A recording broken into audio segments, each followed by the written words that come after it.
Hello and welcome to the Hockey Hub Podcast, episode number 5, episode number 3, with play-by-play voice of the Boston Bruins, Judd Sirott. I'm Adam Pellerin, looking forward to talking some Bruins hockey. And the last time that we spoke, Judd, it was last week. You hadn't packed your suitcase yet, but you have since packed your suitcase. You have since opened your suitcase, and you have opened it, and now 3 different cities as the Bruins headed out west for a 3-game trip. So how is the trip going so far? Oh, I thought you were going to ask me how well did I pack? Because Did you for forget Nashville, anything? I guess I didn't. You know what? So today here in Nashville, it's going to get up to like the high 70s. I did bring some shorts, but I needed to bring maybe a golf shirt or 2. But otherwise, pretty good pack. And it's been a good trip. I know some of the results have been mixed. The Bruins got off to a great start on Wednesday against the Avalanche. Easily their best performance in the first 5 games, but they weren't able to back it up in Utah. And I know we'll talk a little bit more about that. Yeah, no question about that. They started off in Colorado, a 5-3 win over the Avalanche. An Avalanche team dealing with some injuries. They're struggling a little bit, but still the Bruins played very well 5-on-5. They gave up the 3 power play goals and a couple goals obviously in that third period, but they were able to close the door. Utah was a much different story, Judd, and I know we're going to dive into it. But before we do, Jim Montgomery at practice was talking about the results being okay so far, right? They're 3-2-1 on the year, but it's the process that needs to be cleaned up. Here's what he had to say about that. Oh, the last couple of years we've gotten off to great starts, and we played fast. I don't like the pace we're currently playing with. Being 3-2-1 at the start of the year, you look around the league and there's a lot of that's fine. The record I'm not worried about. Results I'm not worried about right now. It's the process, and the process is not consistently to our desires right now. Honey, with a guy like Cole Koepke, who scored again the other night, because he's playing the way he is, have you started to kind of bandy about, do I move him up or do I want to keep that line together? Yeah, I mean, I'm keeping the line together, and maybe I just got to start playing him like 16 minutes a night instead of 12 and a half like I have. Let's go back to what he said about the process, Judd. And, you've watched some of these games of the Bruins, and he mentioned it. He said that they were faster last year, and they're not fast this year. And you've been able to see the eye test sort of tells you that. And that's one thing that they're addressing right now. Well, Adam, I think anytime that you're a team that's chasing the puck, you're going to look a lot slower. And the Bruins have not had the puck enough, which leads us to the fundamental issue that's been bothering the Bruins. And I think it's been bothering Jim Montgomery. This is a defense-first minded team, and everything else feeds off that. They're not checking consistently the way that they need to. And that's probably filtered down to a lot of the problems that they've had. If you look at where the Bruins are defensively, and again, the sample size is still very small. The Bruins have played 6 games here early in the season.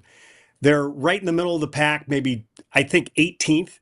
If you look at the standings here today, this is an elite defensive team, but they need to get back the foundation and the fundamentals that this team is accustomed to. And I think once that happens, they'll start to have the puck a little bit more. They'll look a lot faster, and I think the results will look a lot different. Yeah, not happy with the puck pressure, not happy with the forecheck. Said it's been inconsistent so far for the Bruins. And, another thing, too, is just the discipline in a lot of different areas, too, right? I mean, first and foremost, just staying out of the penalty box. They've taken 34 penalties, 34 minor penalties, which leads the NHL. They spent the second most minutes on the penalty kill. And so as a result, they've given up some power play goals. We talked about the 3 against the Avalanche, but, staying out of the penalty box is something that they need to do as well. No question about it, and it's when are those penalties taken? Who's taking those penalties? Those are some of the things that I think the Bruins really have to trim down. So last year, this was also sort of an issue for the team. They were 4th in the league in minors last season. So I think that is a very fixable problem. I think in talking to a lot of guys, Adam, about the fact that that they had some issues on the penalty kill in Colorado. The one thing that they'll point out is Makar, Rantanen, and McKinnon. Those are some really elite players who are all off to some really good starts. I know the Avalanche as a team haven't necessarily played as well as they had hoped here early in the season. But those three in particular, they can do some damage. They did some damage against the Bruins. But I think if the Bruins are able to curtail some of the penalties, it will certainly help them here down the road. Yeah, I think they need to stay out of the penalty box, right? A guy like Nikita Zadorov, for instance, has had a minor penalty in each of the first 6 games of the year. They've come at inopportune times. They've also, given the puck away too, and especially last game. And the game against Utah, 22 giveaways. And that's just not going to win. That's not going to translate into wins. As far as what Jim Montgomery had to say about the fourth line, right? I don't know if we got to start calling them just Mark Kastelik's line, because they're not playing like the fourth line. They're playing. They're the best line, the most consistent line too for the Bruins.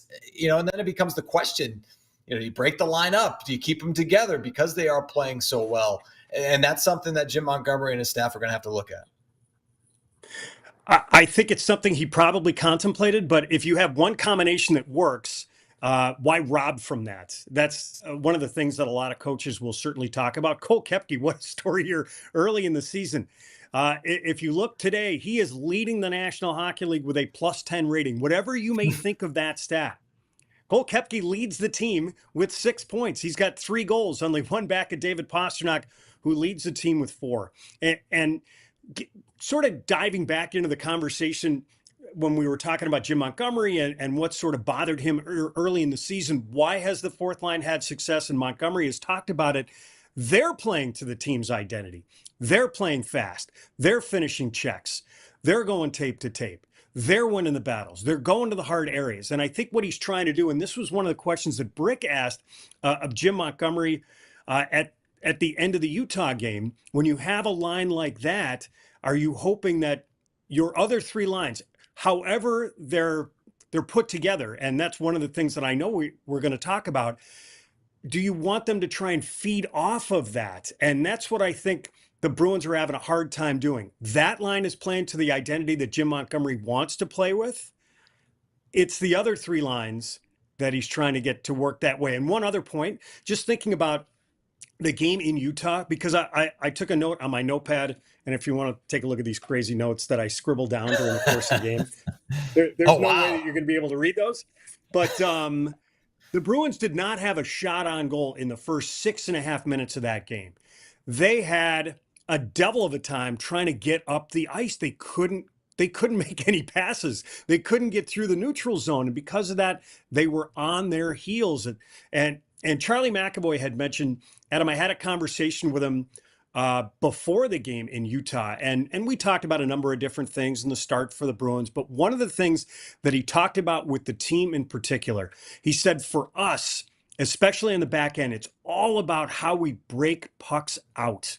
And the Bruins, they just couldn't do it in Utah consistently. Yeah, and you mentioned the back end, and you mentioned Charlie McAvoy, who's one of the leaders, obviously, on this Bruins team. They were vocal at practice, and that's obviously something that you need from your leadership. But getting back to the players on the back end, Brandon Carlo spoke after practice, and he was asked about the process, and I believe that it was you that asked what is it that about the process that needs to be refined. I think you see it just from a shift-to-shift basis. We need to make sure that we're honing in on one shift at a time. We'll get momentum one shift, kind of lose it the next. So those things, you kind of grow your game throughout the entire 60 minutes. But just remaining consistent and, going out there doing our responsibilities each shift with reloads, with having good gaps as defensemen, with moving the puck as quick as we can to the forwards, just our collective game as a whole, just kind of honing in on those details within each shift. And Judd, I would add maybe decision-making to that as well. And, I think of one play in particular against the Panthers with Mason Lohrei, again, young defenseman learning at the NHL level. And, there are flashes of brilliance from Mason Lohrei. And again, this is not to pick on him. This is just to use this as an example that sort of popped into my head. There's a play behind the net. the Bruins zone where Lowry, went to, decided to pass it to Hampus Lindholm behind the net. That was the wrong decision, led to a goal for the Panthers. And those are some of the decisions, some of the decision making that needs to be cleaned up as well.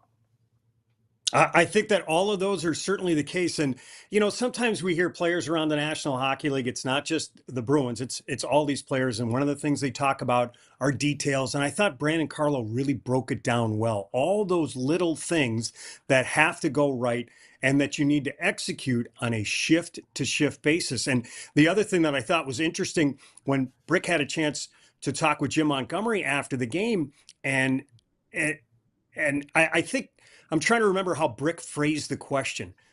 Did you ever feel like you had control of the game? And Jim Montgomery said no, and that was the hard part. The Bruins had a hard time linking shifts together, and that's what you want your team to do. That's what good teams are able to do. So if the fourth line goes out and has a great shift, who's the next line over the boards that's able to keep that momentum and continue that and start to put other teams back on their heels? There was maybe for a couple of minutes early in the third period, you had a sense of that for the Bruins, but they just could not keep a grip on the game. I know we're talking about it, and I think, as we talk about it, you try to diagnose what the reason for all this could be, right? And it's not any one reason. And the Bruins are one of 32 teams in the National Hockey League. But if we were to diagnose and have a discussion, you could look at a couple of different things. You could look at one, sort of a disjointed training camp with the number of preseason games, the new faces that are on the roster, some of the injuries that you had. Brad Marchand was late to camp. Elias Lindholm was in and out of training camp, obviously a critical member of that Bruins top line. And then you look at some of the stats, and again, they've taken 34 minor penalties. They've spent the second most time on the PK. They've spent the second most time on the power play as well.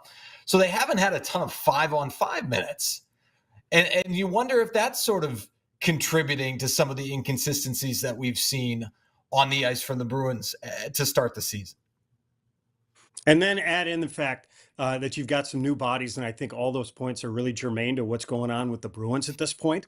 So as most head coaches have to do, it takes a little bit of time to try and sort some of this stuff out. And that's why Jim Montgomery is focused more on the process. That's what he talks about as they kind of go their way through. If you look basically in the East and the West, outside of maybe one or two teams, the Winnipeg Jets, and I know the Rangers are off to a really good start, and they didn't go through some of the turnover that the Bruins did. A lot of these teams are working their way through it. And this is just part of the process. Last year, because I was having this conversation with Beersy actually this morning at breakfast. So if you think about the start to last year's team, very different. You had some major departures, and you also had the fact that you had a number of different key Bruins that were coming off of injuries. So there was some serious, I don't know if pressure is the right word, but they needed to be dialed in early so they got off to the start that they wanted. And the goalies were tremendous. And I think that you saw the Bruins early last season playing some better hockey, maybe because they needed some of that intensity.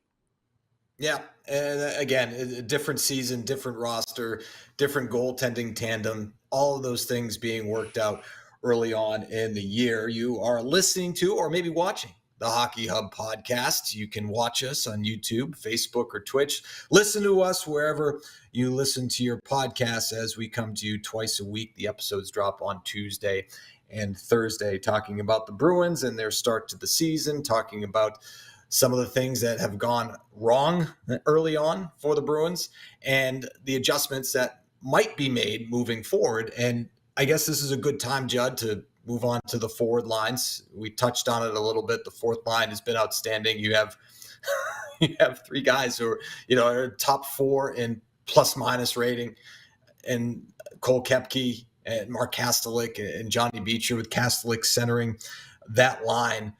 They've been the most consistent line all year long. But outside of that, Judd, even the top line, there hasn't been a lot of consistency to start the year.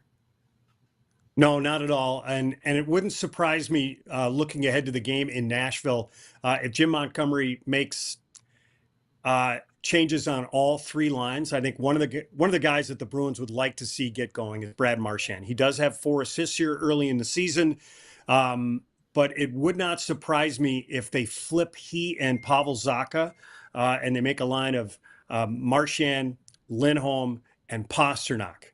Now, it doesn't have to stay that way, and Jim Montgomery's a guy who frequently will change it up, but I think the Bruins would like to get him going.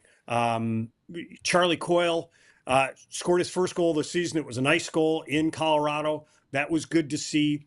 What does that combination look like? He and Zacha really haven't played together. If that's where Jim Montgomery lands, who's on the right side? I'm not sure of that. And I don't know who would consist of the line after that, because I'm trying not to say the third line, because the Catholic line, by the way they played, Jim Montgomery, you are absolutely right. You can't call him the fourth line. And I thought it was interesting. One of the things that he mentioned was, listen, if they're going to play like this, I've got to play them more often. That's merit-based coaching, and players certainly respond to that. And there's a message that certainly gets sent up and down that bench when a coach elects to do that. So maybe we do end up seeing a little bit more of the Catholic line. But what some of the combinations look like after, and again, this is just a guess, I want to stress that, Marchand, Lindholm, and Pastrnak, I think that's a line we'll see in Nashville. What do the combinations look like after that? That's something we'll have to watch for at tomorrow's morning skate. Yeah, trying to get Brad Marchand going, just the 4 assists to start the year. And again, I say just the 4 assists, but if you look at the rest of the forward group outside of the fourth line and the top line, there hasn't been a lot of production. And just looking at some of looking at some of these stats, you take plus minus for what it is, but Elias Lindholm is the only forward on the Bruins with a plus rating. He's a +2 right now. David Pasternak's a -1. Zacha has an even rating. Trent Frederick's a -7. Charlie Coyle is a -5. So some of those guys you want to get going, and maybe mixing the lines up is a way to do that. You also have to wonder, with Pavel Zacha making the adjustment to wing, it's not going well in terms of offensive productivity. Is there a chance that he slides to the center position at some point and centers the second line, and Charlie Coyle centers the third line at some point? Again, you don't know. It's so early in the season, and it's fun to play the game. You don't know if that's going to fix things, but one guy that you want to try and get going is Brad Marchand. And you saw on the bench too, and this is something that everybody saw on TV. Jim Montgomery, after Brad Marchand committed the turnover, led to the goal that was eventually challenged by the Bruins. By the way, 1-for-1 on coaches' challenges this year. Kyler Yamamoto's goal wiped off the board. He was offside, but we were talking at intermission saying, well, how do you define possession these days? I'm not sure. Maybe he did have possession on the blue line. Fortunately for the Bruins, that goal was taken off the board. But, it really has drawn a lot of attention, Judd, and I wanted to get your take on it.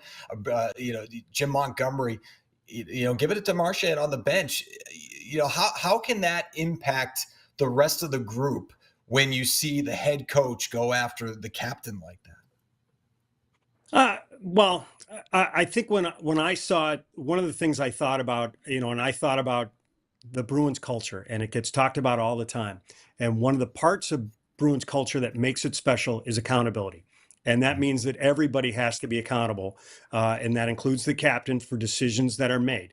So do I think that there's any issue between the two? Not at all. Zero. But I do think that if you want to say, okay, what sort of a message does this send to everybody? That everybody needs to be accountable in these situations. You referenced decision-making that are some of the details that need to be better. And that was a decision that needed to be better. Coaches and players talk about all the time, play the scoreboard, play the time and score, and also play where you are on the ice. That was not a decision that Jim Montgomery liked. It didn't come at a very good time either. So I think, you got to be more judicious. You got to be more thoughtful, when it comes to some of that stuff. But, do I think that there's any issue between the two? Not at all.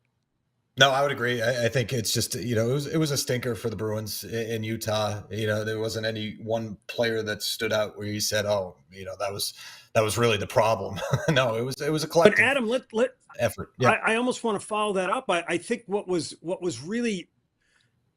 hard to stomach was the Bruins just came off a great game against the Colorado Avalanche. They were terrific in a difficult place to play against a team that was desperate to win. And they put forth a terrific game. No team is going to play a perfect 60 minutes, but that was a really good workmanlike effort. You had a lot of people contributing in a lot of different ways. And what you want to do and what good teams do is they follow that up and they start to build. And they were unable to follow up that performance. And I think, depending on which word you use, I really thought that they were going to be able to back that performance up after what we saw to start the trip against the Avs. Well, it just tells you, Judd, that they're not there yet, right? I mean, that's the whole point, I think, is the fact that, they're not able to build off of the last game, off of the last good performance, because their team game needs work. And that's something that they've acknowledged. They acknowledged it after practice. Jim Montgomery, you heard his comments. You heard what Brandon Carlo had to say. And so we'll see how they perform in Nashville to see if maybe, they can take another step forward. And then maybe when they return home for a 3-game homestand, they can start to build their game then.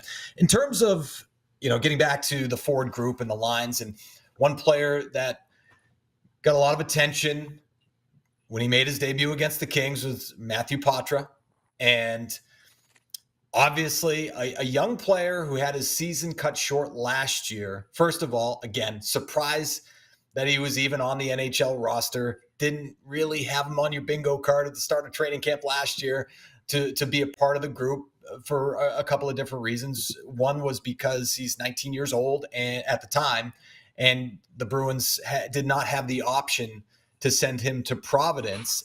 And then he ends up sticking with the group, plays 33 games, has the shoulder surgery in February, spends that time to rehab, get back on the ice, was at development camp, was at training camp, but then got hurt in the preseason, so he missed a little bit of time there. Makes his season debut against the Kings, the second home game, the third game of the season for the Bruins, plays very well, and you're thinking, okay, this is a good thing for the Bruins in terms of their forward group and the development of Matt Poitras. But then, again, 20 years old, you're going to see some things on the ice where it's like, oh, okay, case in point, there was a turnover against the Panthers or the Bruins on the power play, led to a shorthanded goal by Sam Reinhart. So he's a work in progress. Question for you, Judd, is do they continue to see what he has at the NHL level, or could you see the Bruins deciding to send him down to Providence because they have that option this year?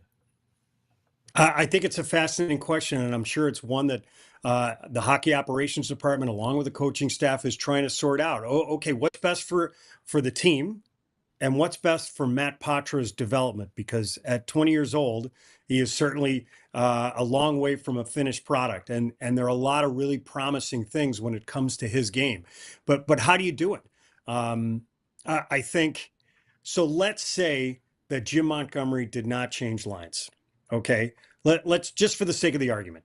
I don't think he would be ready to move up and play the right side with Charlie Coyle and Brad Marchand because of the responsibilities that go with it. And I think what a lot of coaches will try and do, certainly with a younger player, is if you're able to play that player a little lower in your lineup, the third line is probably best because I know we were joking around about Mark Kastelik's line not being the fourth line, but a typical fourth line is not going to be where Matt Poitras is going to play in order to play his game and be successful. Could he center a third line? I don't know. That's what you're going to see. And then the question is, well, how often, especially the way that the Kastelik line is playing, does he play? So if that's the case, and you're only playing him maybe, 12 or 13 minutes, how does that change his development path? So these are, I think, some of the things that, again, Donnie Sweeney and his staff, Jim Montgomery and his staff, they're probably having conversations about what's best for him, what's best for the team in order to bring out the best result for both. And I think this might take a little bit of time. The other thing that's kind of lingering out there that we should probably bring up is Tyler Johnson. Tyler Still around. Johnson is still unsigned.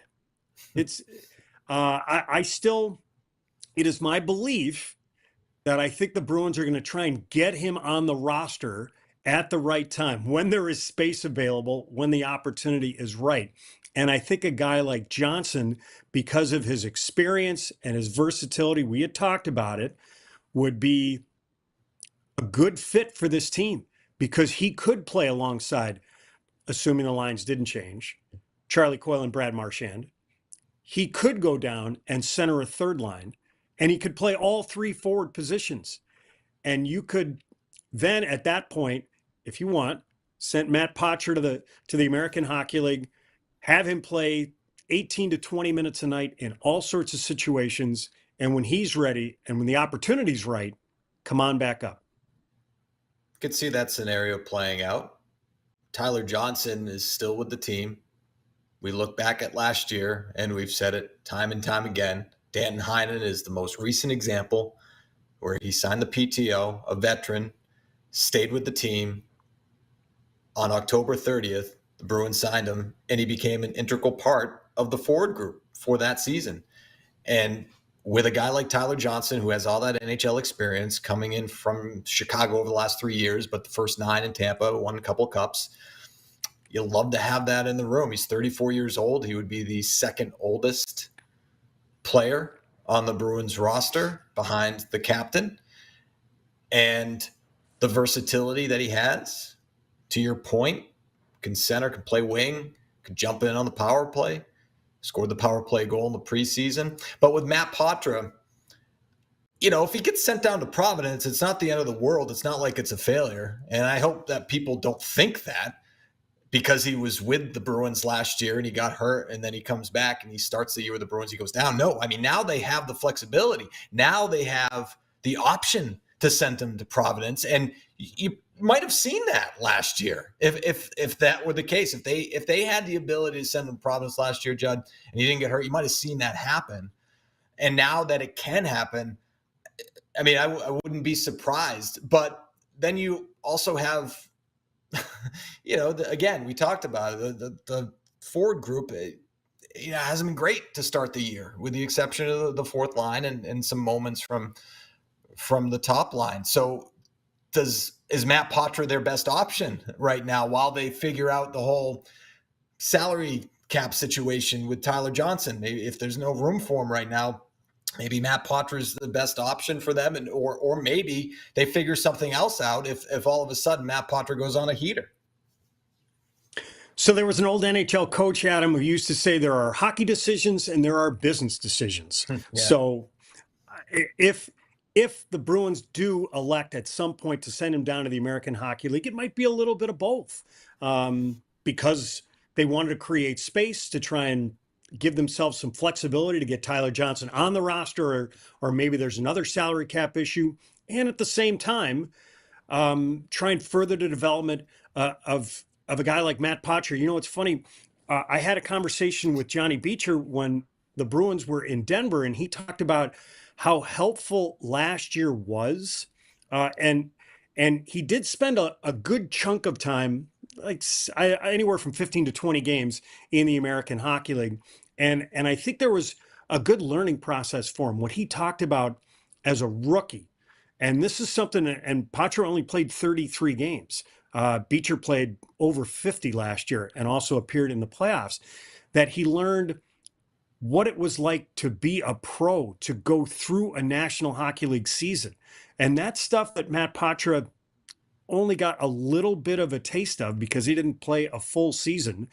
Remember, he played the first, I'd say, 5 or 6 weeks, and then he wasn't playing much. And then the Bruins sent him to the World Junior Tournament, remember? Yes. Then he came back, then he played for a little bit, and then he got hurt.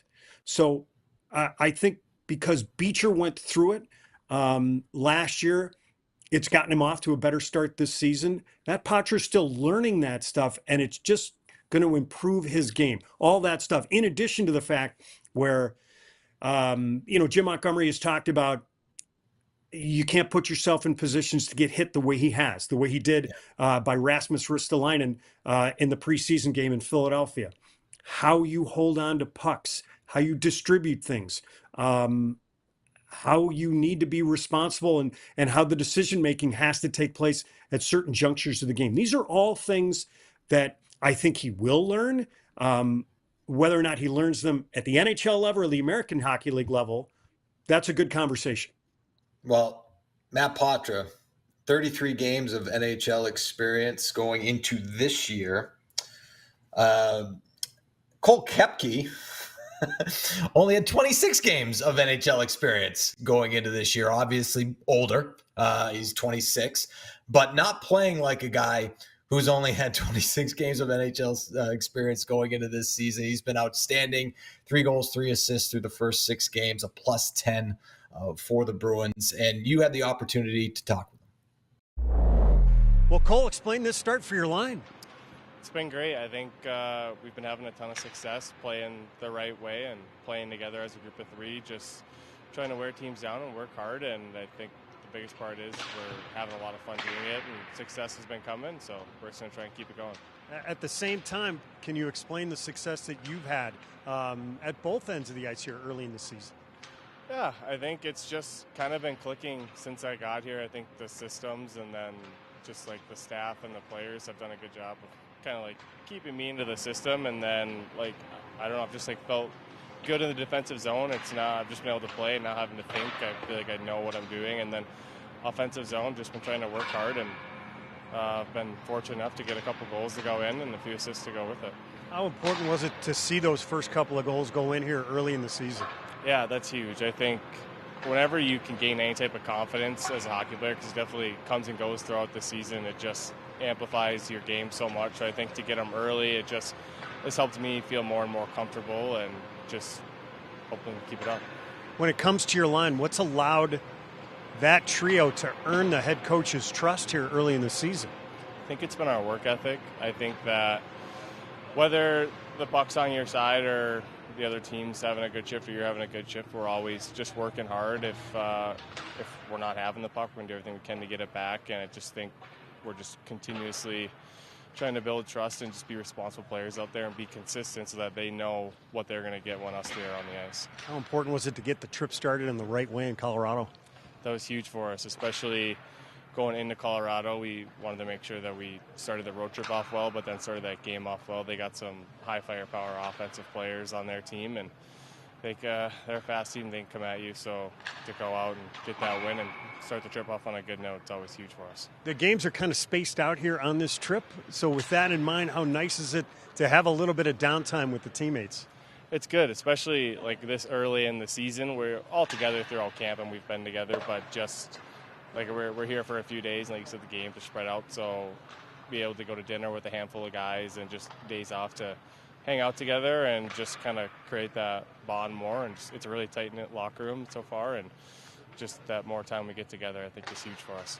When you talk about the bond, I think there are a lot of teams that talk about it, just how important that is for people who are maybe new to the game or don't understand. Just how important is that part of it?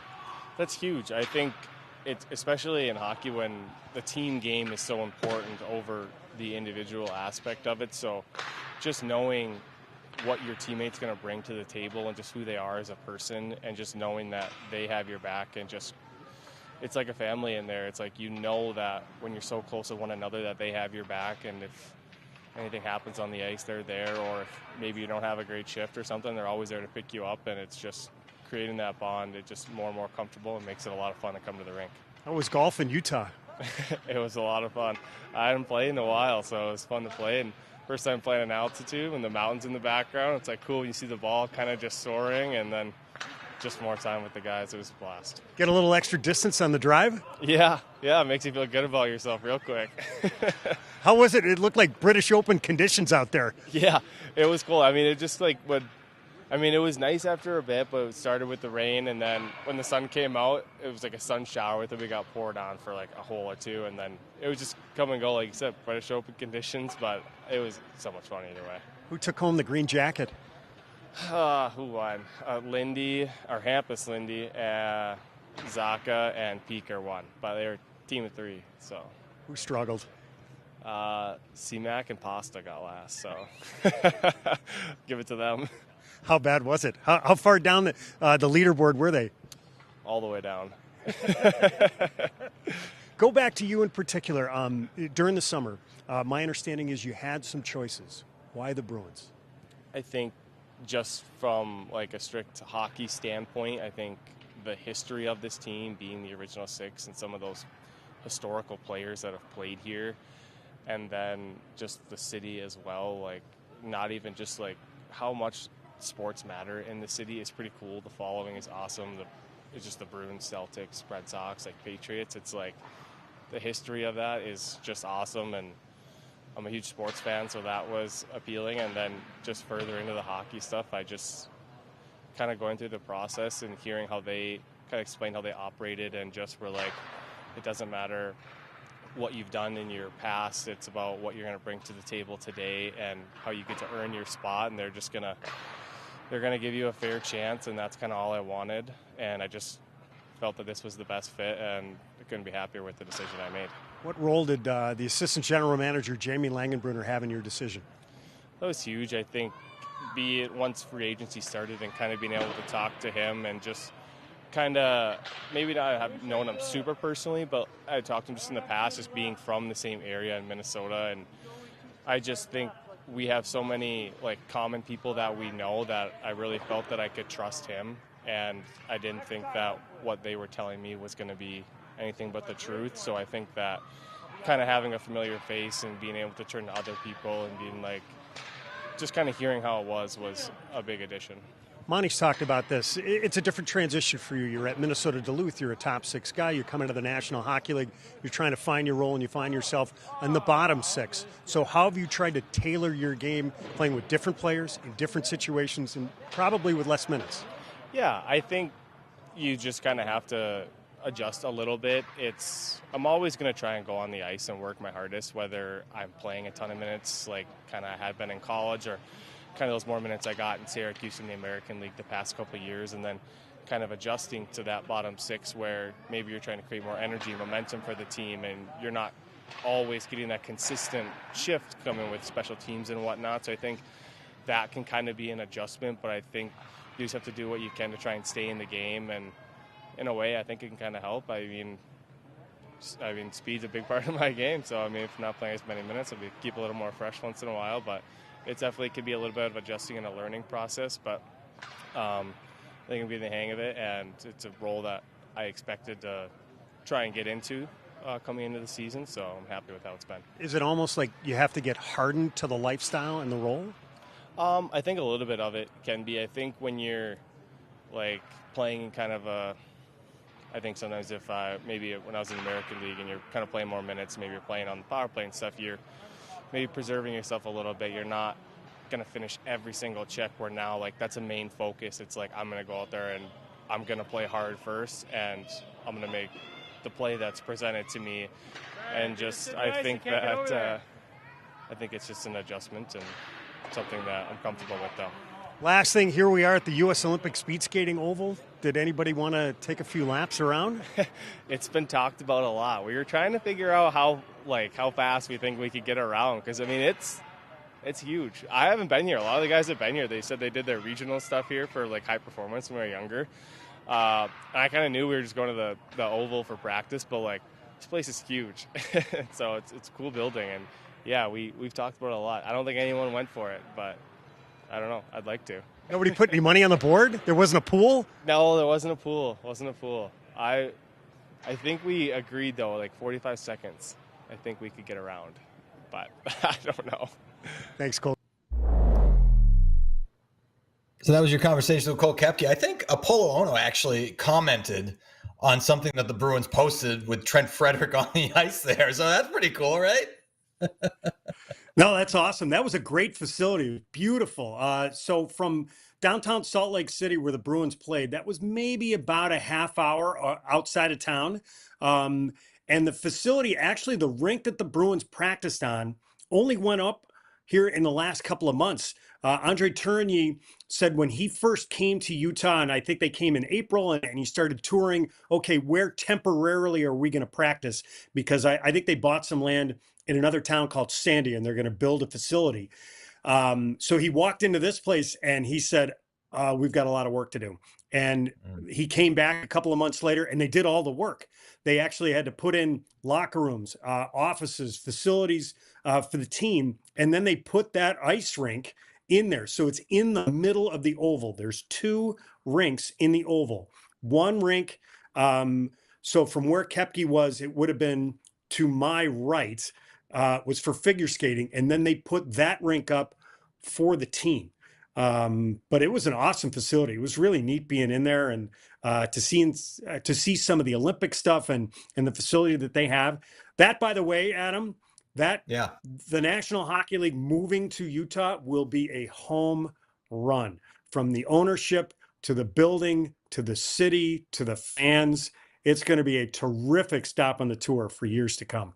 Yeah, that's pretty cool reading about it and you obviously experiencing, but Delta Center, they have, I think it was 17,000 capacity. They have, I think 5,000 obstructed view seating. That's something that they're going to work on to improve the experience watching hockey in that rink, and making renovations to the locker rooms as well, and connecting them to the benches for the teams as well, which is pretty cool. In terms of what Cole Koepke, a couple things. So I think Sure. the renovations that they were talking about, it's going to take a couple of summers to try and get it Sure. going. But one of the things that just all of a sudden popped into my head, so one of the wireless networks then you can connect to at the Delta Center, the network is called Jordan Pushed Off.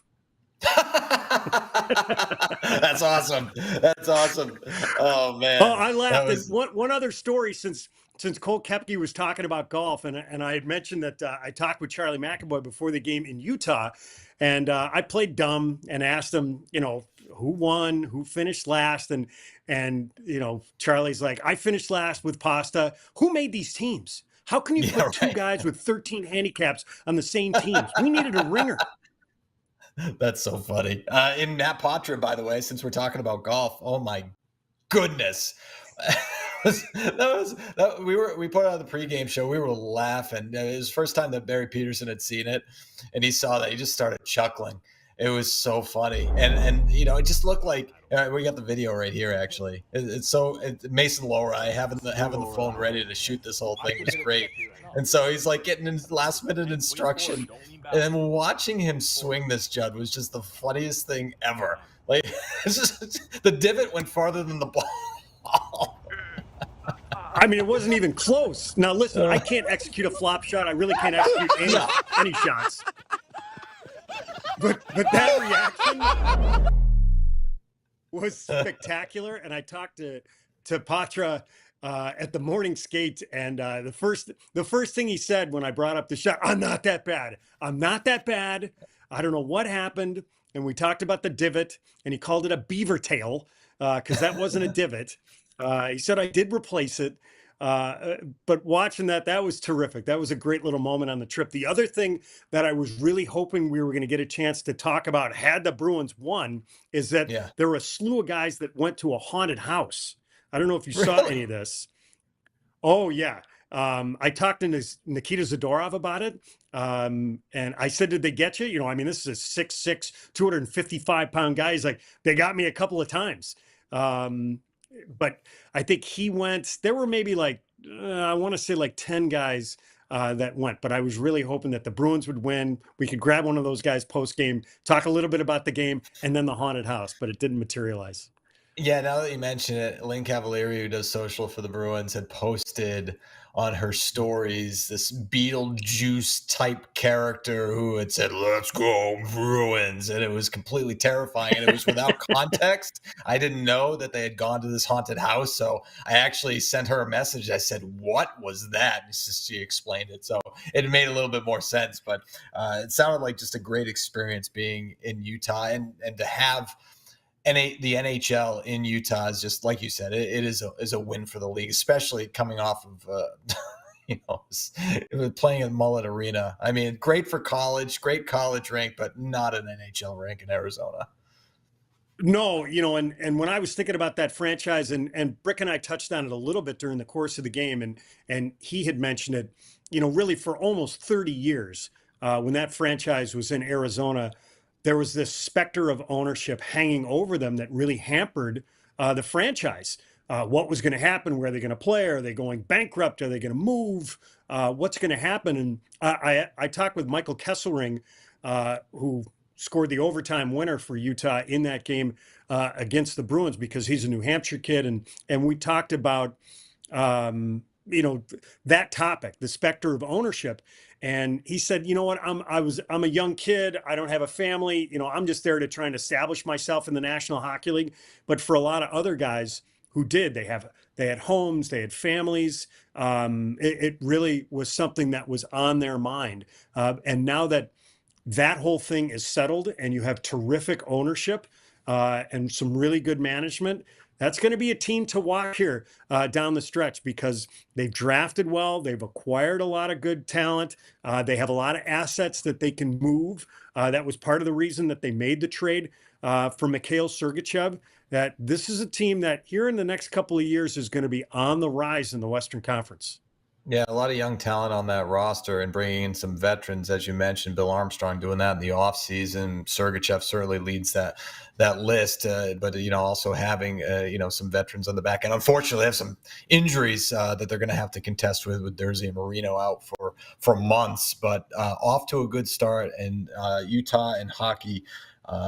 As you know, there's a great history there, obviously, with the AHL, the IHL, and now the ECHL there as well. So now the National Hockey League is there. So, Judd, we only got a few minutes left, so I guess we'll take our final minutes together and look ahead to the Bruins game against the Nashville Predators. And the Predators, you want to talk about an off season, right, where Barry Trotz went out and spent some money. The Preds, added these names to their roster, leading that list, of course, Steven Stamkos, all those years, all that success with the Tampa Bay Lightning, all that offensive production, getting signed to a big contract with the Predators. They also went out and got Jonathan Marchand, who, of course, a Stanley Cup winner with the Vegas Golden Knights, and then on the back end, Brady Shea. And they add all of these pieces, and the expectations for Nashville, obviously, would be high. And they've come out of the gates flat, 0-5 through their first 5 games, Judd. And not only that, I mentioned, the names that they brought in, but also extending UC Saros to that big contract, their goaltender. And he has had a rough start as well. And I just want to throw, before I throw it to you, I just want to throw some of these stats out, the Preds. And again, it's early, 5 games into the year. 31st in goals for, 31st in goals against. They have not had a lead after the first or second period this season. Saros, 364 goals against average, 875 save percentage, 61st out of 67th goaltenders, Judd, in goals saved above expected. And they lead the league in shots for per game. But they just can't find the back of the net. So it has been a rough start for the Nashville Predators. It has. If you get a chance, Pierre LeBrun in The Athletic did a terrific interview with the general manager, Barry Trotz. And when I read the quotes, especially this last one I'm going to go through, it made me think about the Bruins in particular, and what we talked about really here at the start. But one of the things that Trotz said is what we do on July 1st, when he made all those signings and that big splash that you talked about, that's fantasy hockey until we become a good team. The other thing he said, the major thing for me is that we're trying to outscore our problems rather than outplay the other team. But this was the last quote that kind of stuck with me. And this was a guy who was a Hall of Fame coach in my eyes, and won a Stanley Cup with the Washington Capitals. Good teams always base everything off their 5-on-5 play and their checking game. Does that sound like something we were talking about? They check and they defend. If they can do that, then everything comes off that. For us last year, everything came off our game without the puck. It was our pressure. It was our decision-making. It was our pursuit.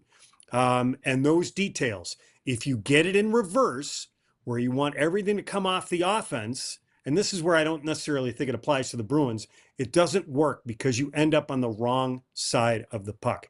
But what he said about the checking game made me think about the Bruins, and clearly that's an issue that they're working through.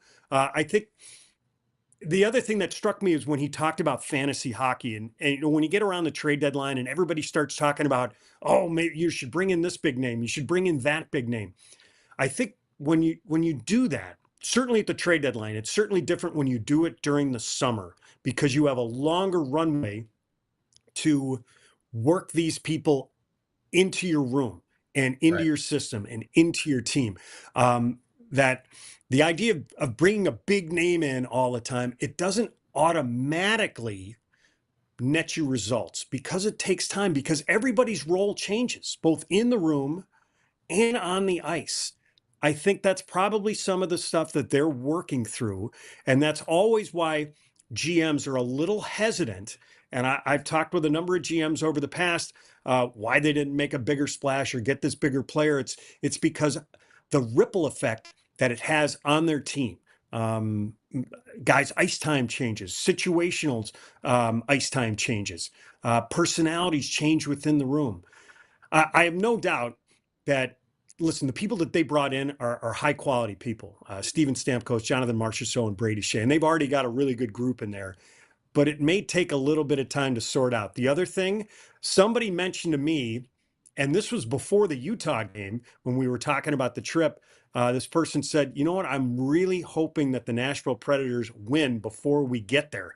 Because I don't know what the Bruins are going to get. They're going to be a nasty, angry bunch, considering the way the season started. But I would imagine for the Bruins, considering the way things went for them in Utah, they're going to probably be the same way. So that's going to be a terrific game to close the trip. Yeah, that's exactly what I was thinking of. Nashville figuring it out after the Bruins leave town. But again, Bruins went into Colorado against an Avalanche team that didn't have a win either. They were able to play very well in that game, pick up a win. And, you know, Judd, at the end of the day, if you finish off this trip with, 5 out of a possible 6 points, that would be a pretty good trip. It's successful in terms of the results. But hopefully you see some of the things that Jim Montgomery hopes to see, and Brandon Carlo was talking about as well in that finale in Nashville. And you get to come home. You get to pack your suitcase and you come home and you got a homestand. And so I'm sure your family will be happy to see you. We'll all be happy to see you. So, if I won't talk to you probably before you leave. Safe travels back. Thank you. I appreciate it. All right, that'll wrap things up for the Hockey Hub podcast. Episode 5 is in the books. And next time, Andy Brickley will be joining us to talk about the Bruins as they wrap things out west. For Judd Sirott, I'm Adam Pellerin. We'll see you.